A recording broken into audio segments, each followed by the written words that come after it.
The Lord be with you. I'm Deacon Keith Fournier, and our first reading is from the book of the Acts of the Apostles. One night the Lord spoke to Paul in a vision.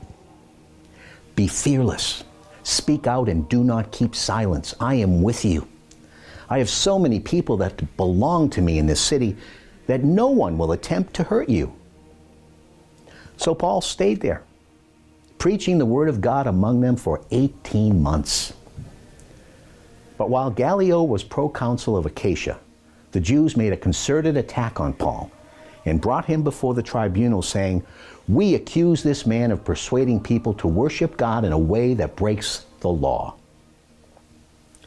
Before Paul could open his mouth, Gallio said to the Jews, "Listen, you Jews, if this were a misdemeanor or a crime, it would be in order for me to listen to your plea. But if it is only quibbles about words and names and about your own law, then you must deal with it yourselves. I have no intention of making legal decisions about these things." Then he began to hustle them out of the court.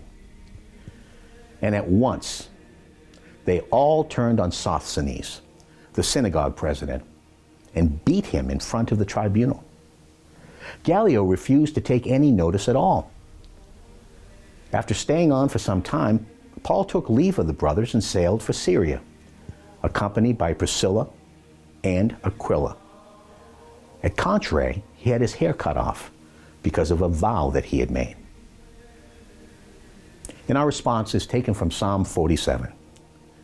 For Yahweh the Most High is glorious, the great King over all the earth. He brings peoples under our yoke and nations under our feet. He chooses for us our birthright, the pride of Jacob whom he loves. God goes up to shouts of acclaim, Yahweh to a fanfare on the ram's horn. Let the music sound for our God, let it sound. Let the music sound for our King, let it sound.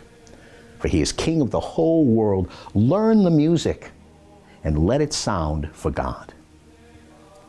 And a reading from the Holy Gospel according to St. John. Jesus said, "In all truth I tell you, you will be weeping and wailing while the world will rejoice. You will be sorrowful, but your sorrow will turn to joy. A woman in childbirth suffers because her time has come. But when she has given birth to the child, she forgets the suffering in their joy that a human being has been born into the world. So it is with you.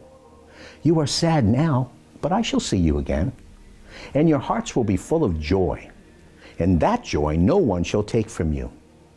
When that day comes, you will not ask me any questions. In all truth I tell you, anything you ask from the Father, he will grant in my name." The Gospel of the Lord.